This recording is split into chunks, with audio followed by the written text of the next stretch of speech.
All right, today's story, it's actually, Bashgacha Prat is connected to next week's Parsha, which we're going to start reading on Shabbos.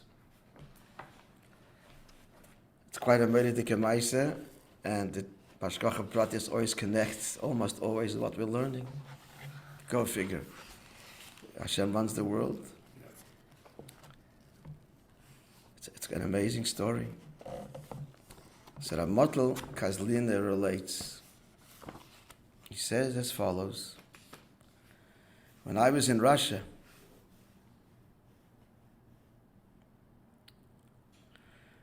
so I would go to the shuls, to the various shuls, and be me'orer Yidden parents to send their children to Temchet Timimim, the underground yeshivas. This was tremendous sakana, and parents were afraid to send their children.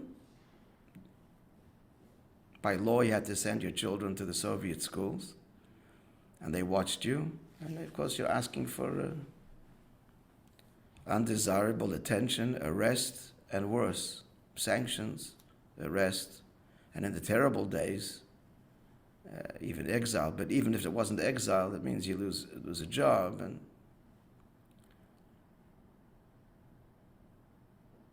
sakana gedola. It's more than losing your job. Even in the 60s, people were arrested, in prison for lengthy periods. Ramotl himself. But he would go to the shuls and he would speak. Nafshik the kind in Temchet Timimim. To send your children to yeshiva, Temchet Timimim, the underground yeshivas. So once, it was Parshas Vayera. Okay, just to tell you the story that we're starting now. So this Ramotl Kazliner, which I remember him very well, relates.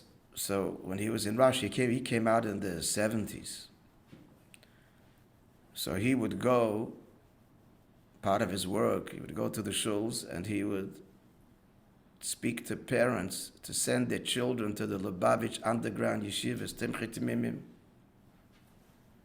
which was against Soviet law. Children had to go to school. And as I mentioned, it was a great sakana to send your children.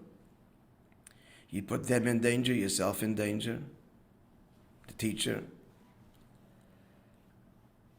At very least, it meant dismissed from work, no panasa, and could lead to arrest, exile.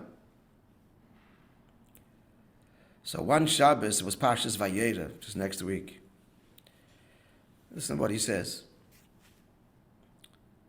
So the Medrash says that when Sarah saw that Avraham is taking Yitzchak to the Akedah, she didn't know where. They're getting up early in the morning, and he's loading up the donkey. So the Medrash says, she asked her, where are you going?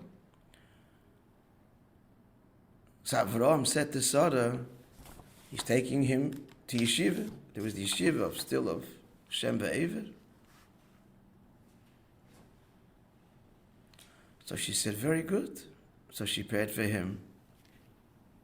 She made cakes for him, bread, and prepared a bundle of his clothing. And so she said goodbye. And that's how they left. So the Motla says to the parents, to the people, okay, we understand that Avram didn't want to tell Sarah where they're going. He has to lie. Why couldn't you say, Sarah, I can't tell you, or some other deflect the question, l'shaker, to tell Alin, Avram Avinu, chas v'shalom?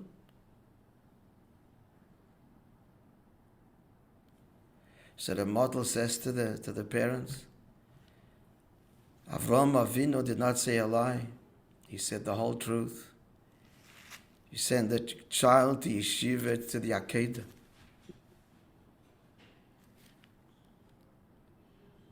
That's what he's telling the parents.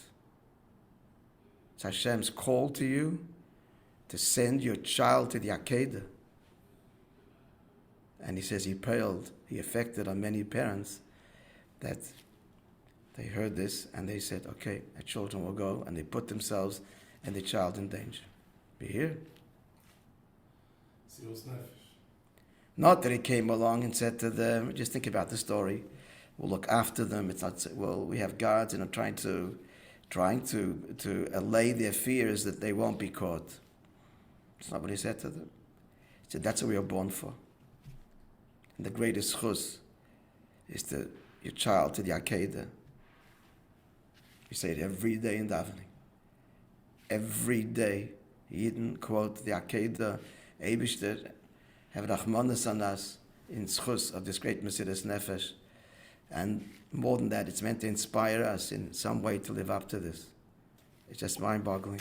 That's what he tells them. And they said, okay. You send your child to Temchetimimim in Russia, to Yeshiva, it's the Akedah. We're not guaranteeing coming back.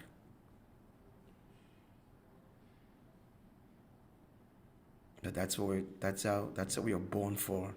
This is our shlichus and our greatest chus. We're not looking for it, but if this is what we need to do, this is what we'll do. It speaks volumes of Rab Motel and the parents. If it wasn't delivered in a certain way, with sincerity, if you don't hold by it, his success was that he was so committed. Dvarim hayotzim min halev, exactly. Words that come from the heart enter the heart. He was here in Montreal many times. He was, as I told you, he was best friends, his childhood friends with Zalman Morozov, Zamke, the Sheikhet. You don't think... Yossel's father. They know Yossel. Yossel's father. Yeah, Yossel. Oh. I know Yossel and Mendel. So Yossel and Mendel, their father was a legend in his lifetime. He was the buddies, his children.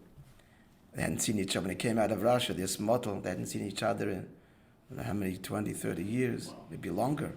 In the 40s, they came out after the war, 45. Came out in the 70s, it's 30 years. I wasn't present when they met, but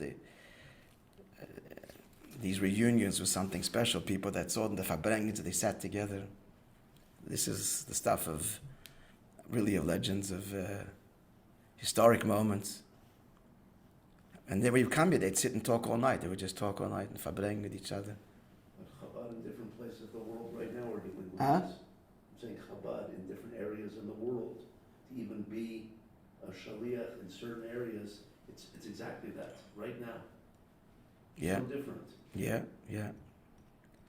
And in a way, we're all kind of in a small way facing it. I mean, the Jewish world is, you see what's happening on campus. I mean, the streets.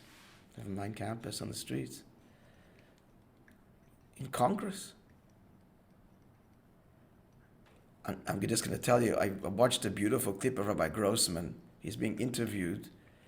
It's a TV station. Look, it's a From TV station. He speaks for 5 minutes. I'm going to share it in Hebrew. I'm going to share it Shabbos day.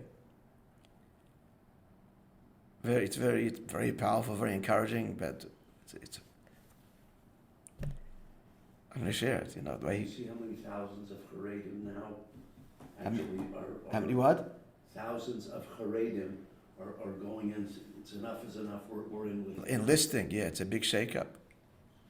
I mentioned it to you. Yeah, but now it's happening. It's unbelievable. It's happening. Thousands. Yeah. Thousands. Places that they expected a few hundreds, thousands show up. Yeah. All right, let's begin now. Our next... Rabbi, so Abraham that tells Sarah this, that you didn't cover though. He what? I'm saying the fact that Abraham told Sarah that I'm going to bring him to yeshiva, that you didn't cover though. Like I'm saying. That's what the Matel is saying. Going to yeshiva is going to the Akedah. He's saying, but you didn't say why Abraham had to tell Sarah that. Because that's what he was doing. What was he doing? Taking him to the Akedah is equal. That's what it means. That's what you're going to yeshiva means. But in other words, okay, to explain further. Abraham's point of view. His point of view is, he's saying, a child goes to the yeshiva, the objective is to be ready to give up his life as a yid. That's what the whole education is for. To inspire him from Mesiras Nefesh. That's what he's saying. Spell it out, thank you. He's saying for the future. Thank you. A Yiddish kid goes to yeshiva, what's it all for? Akedah. If it needs the Akedah, it's the Akedah. That's total devotion. Okay, thank you. Yeah. Go ahead. Yeah. That needs to be spelled out.